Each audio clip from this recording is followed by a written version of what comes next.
Next gen நேயர்கள் அனைவருக்கும் இனிய நல்வாழ்த்துக்கள். எல்லோரும் நன்றாக இருப்பீர்கள். இப்பொழுது 2026 ஆனி மாதம் எப்படிப்பட்ட பலன்களை மேஷம் முதல் மீனம் வரையிலான 12 ராசிக்காரர்களுக்கு கொடுக்கும் அப்படிங்கிறத பார்க்கலாம். ஆனி மாதத்தில் என்னங்க ஒரு முக்கியமான நிகழ்வு, மாதத்தின் கதாநாயகன் சூரியன் அப்படியே மிதுன வீட்டில் இருக்கிறார். உண்மையை சொல்லப்போனால் இந்த மாதப்பிறப்பு, தமிழ் மாத பிறப்பு எல்லாமே சூரியனை அடிப்படையாக கொண்டது. சூரியன் முதல் நாள் வரும்போது ஒரு மாதம், அந்த மாத கடைசி முடிந்த 30வது நாள் 31வது நாள் முடியும் போது அடுத்த மாதம் பிறக்கும். அப்போ ஆனி மாதத்தில் எப்போதுமே சூரியன் காலபுருஷனுடைய 3வது வீடு என்று சொல்லப்படக்கூடிய மிதுன வீட்டிற்கு வருவார். அப்போ அந்த மிதுன வீட்டில் அவர் உங்களுடைய ராசிக்கு எத்தனையாவது வீட்டில் வருகிறார் என்பதை பொறுத்து இந்த மாத பலன்கள் கண்டிப்பாக நடக்கும். சூரியன் எப்போவுமே 3, 6, 10, 11ஆம் இடங்களுக்கு வரும் பொழுது உங்கள் ராசிக்கு 3, 6, 10, 11ஆம் இடங்களில் வரும்போது உபசய ஸ்தானங்கள்னு சொல்லுவோம். வெற்றியை கொடுக்கக்கூடிய இந்த ஸ்தானத்தில் 3, 6, 10, 11 வரும் பொழுது மிகப்பெரிய நல்ல பலன்களை கண்டிப்பாக செய்வார். இந்த மாதம் செவ்வாயுடைய மாற்றமும் நடக்குதுங்க. ஆனி மாதம் 10ஆம் தேதிக்கு பிறகு பார்த்திங்கன்னா செவ்வாய் தற்போது இருக்கக்கூடிய ஆட்சி வீட்டிலிருந்து சுபத்துவ வீடு, சுபருடைய வீடுன்னு சொல்லப்படக்கூடிய 2ஆம் வீடான ரிஷப வீட்டிற்கு அவர் மாறுகிறார். மேஷத்திலிருந்து ரிஷபத்திற்கு மாறுகிறார். மிக முக்கியமான நிகழ்ச்சி என்னங்க, சமீபத்தில் தான் குரு பயிற்சி நடந்தது. உச்சகுரு பகவான் அப்படியே கடகத்தில் வலுவாக இருக்கிறார். கூடவே அவர் கூட சுக்கிரன் இருப்பதும் மிகப்பெரிய யோகமான அமைப்பு. சனியால் துன்பப்பட்டு கொண்டிருக்கக்கூடிய விரயச்சனி, அஷ்டமச்சனி, கண்டச்சனி, அர்த்தாஷ்டமச்சனின்னு சனியால் துன்பப்பட்டு கொண்டிருக்கக்கூடியவர்கள் எல்லாரையுமே ஆறுதல் படுத்துகின்ற விதமாக இந்த சனிக்கு உச்சகுருவின் பார்வை கிடைப்பது என்பது சனியுடைய வாழை சுருட்டி வச்சுக்கிட்டு கொஞ்சம் இருக்கக்கூடிய ஒரு தன்மை. ஆக பெரும்பாலும் ஒரு நல்ல அமைப்புகள் தான் இருக்குது. மாதாந்திர கிரகங்கள்னு சொல்லப்படக்கூடிய புதனும் சுக்கிரனும் ஓரளவிற்கு நல்ல அமைப்பிலே இருக்கிறாங்க. மாத ஆரம்பத்தில் மிதுனத்தில் புதன் இருந்தாலும் கூட அதற்கப்புறம் அப்படியே வக்ரகதியில் கடகத்திலும் அதற்கு பிறகு மீண்டும் மிதுனத்திலேயுமே இருக்கக்கூடிய தன்மைகள் இருக்கின்றன. ராகு கேதுக்களை சொல்லவே வேண்டாம், அவங்களுக்கு வக்ரகதியே கிடையாது. இப்போது கும்பத்திலும் சிம்மத்திலும் இருக்கக்கூடிய ராகு கேதுக்கள் டிசம்பர் மாதம் முதல் வாரம் வரைக்குமே அதே இடத்திலேயே இருப்பாங்க.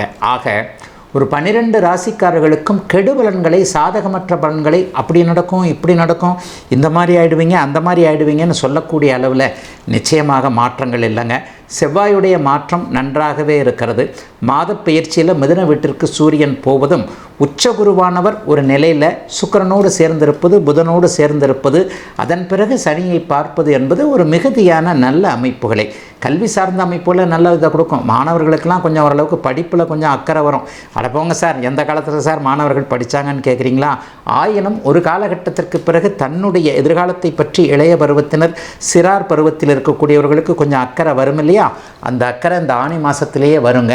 போட்டிகளில் வெற்றி பெறக்கூடிய அமைப்பு இளைஞர்கள் எல்லாருக்குமே இருக்குது. ஆகவே எதிலும் கூடுதல் நிறைவை தருகின்ற மாதமாகவே அமைந்திருக்குதுங்க. இந்த ஆவணி மாதம் மிகப்பெரிய சாதகமான அமைப்புள்ள கிரகங்கள் இருக்கிறனால பெரிய நன்மைகள் இருக்குங்க. இப்போது தனித்தனியாக மேஷராசியிலிருந்து மீனராசி வரைக்கும் 12 ராசிக்காரர்களுக்கு இந்த ஆனி மாதம் எப்படிப்பட்ட பலன்களை தரும் அப்படிங்கிறத பார்த்துடலாங்க. சிம்மராசிக்காரர்களுக்கு 8, 12ஆம் இடங்கள் கூடுதல் சுபத்துவத்தை அடைந்திருக்கின்ற அதே நேரத்தில் அட்டமத்து சனியின் ஆதிக்கத்தில் பூரம் நட்சத்திரக்காரர்கள் கொஞ்சம் கலக்கத்தை உணரக்கூடிய மாதமாக இந்த மாதம் இருக்கும். மகம் நட்சத்திரக்காரர்கள் எல்லாருக்குமே பெரிய பிரச்சனைகள் போன வருஷம் ஃபுல்லாக இருந்தது. அந்த பிரச்சனைகள் எல்லாம் தீரக்கூடிய அமைப்புகள் இந்த மாதத்திலிருந்து ஆரம்பிக்கும். மக நட்சத்திரத்திற்கு இப்போது அட்டமத்து சனியுடைய தாக்கங்கள் படிப்படியாக விலகி பூரம் நட்சத்திரத்திற்கு ஏதோ ஒன்று முன்ன போனால் இடிக்குது கடிக்குதுன்ற மாதிரியான சில விஷயங்கள் கண்டிப்பாக நடக்கும். ஆனாலும் 11ஆம் இடத்துல லாபாதிபதியாகிய புதன் 11, 12ஆம் இடங்களில் இருப்பதும் மாதத்தின் பிற்பகுதியில் அப்படியே சுக்கிரன் ராசியில் இருக்கிறதும் பெரிய அமைப்புகள். உங்களுடைய ராசிநாதனை பார்த்தீங்கன்னா 11ஆம் இடத்துல இருக்கிறார். பொதுவாகவே சூரியன் 3, 6, 10, 11ஆம் இடங்களில் தான் நல்ல பலன்களை செய்வார். அதை போலவே மாதத்தின் பிற்பகுதியில் 10ஆம் இடத்துல தசம அங்காரகா என்கின்ற அமைப்பில் செவ்வாய் வருவதும் தொழிலுக்கு நல்ல அமைப்பு. ஆகவே வேலை, தொழில், வியாபார, விவசாயம் போன்ற அமைப்புகள், ஜீவன அமைப்புகள் மாதத்தின் 15ஆம் தேதிக்கு பிறகு வலுப்பெறக்கூடிய தன்மை. வேலையின், தொழிலின் காரணமாக லாபங்கள், வருமானங்கள் வரக்கூடிய அமைப்பு.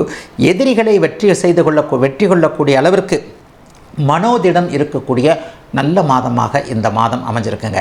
எதிர்ப்புகள் இருக்கத்தான் செய்யும். அட்டமத்து சனியின் காரணமாக எதிரியின் கை ஓங்குவதைப் போல தெரிந்தாலும் கூட 11ஆம் இடத்தில் இருக்கக்கூடிய சூரியனின் தயவால் உங்களுக்கு வெற்றிகள் கிடைக்கக்கூடிய அமைப்பு. உடல் நலம் நல்லா இல்லையே, லேசாக இடிக்குதே, அப்படி இருக்கே இப்படி இருக்கே, அது வந்துருமோ இது வந்துருமோ, ஹார்ட் இப்படி இருக்குமோ, வயிறு இப்படி இருக்குமோ, மார்பு இப்படி இருக்குமோன்னு சொல்லிட்டு ஏதாவது இல்லாத பொல்லாத கற்பனைகளை செய்து கொண்டிருக்கக்கூடிய அத்தனை சிம்மராசிக்காரர்களுக்கும் உடல் ஆரோக்கியம் நன்றாகவே இருக்கிறது. எது வந்தாலும் சரியாக போய்விடும் என்கின்ற சூரியனுடைய 11ஆம் இடத்து இருப்பின் காரணமாக ஒரு மனோபலம் கிடைக்கக்கூடிய அமைப்புகள் கண்டிப்பாக உண்டுங்க. பெரும்பாலான ராஜகிரகங்கள்னு சொல்லப்படக்கூடிய சூரியனும் செவ்வாயும் நல்லா இருக்கிறாங்க.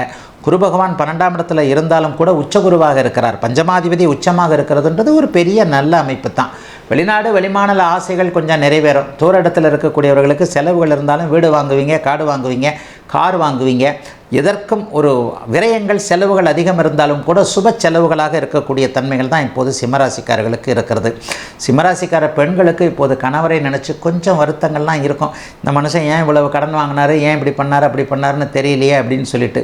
ஆனால் எல்லாம் சரியாக போகக்கூடிய தன்மைகள் வர்ற டிசம்பருக்கு பிறகே படிப்படியான முன்னேற்றங்கள் எல்லாருக்குமே நல்லபடியாக இருக்குங்க. என்ன ஒன்று, அகலக்கால் வச்சிடாதீங்க. நண்பரை நம்பினேன், அவரை நம்பினேன், இவரை நம்பினேன் அப்படின்னு சொல்லிட்டு ஏதாவது காசு பணம் போட்டு தொழில் பண்ணுறதெல்லாம் இப்போதைக்கு சரியாக வராதுங்க.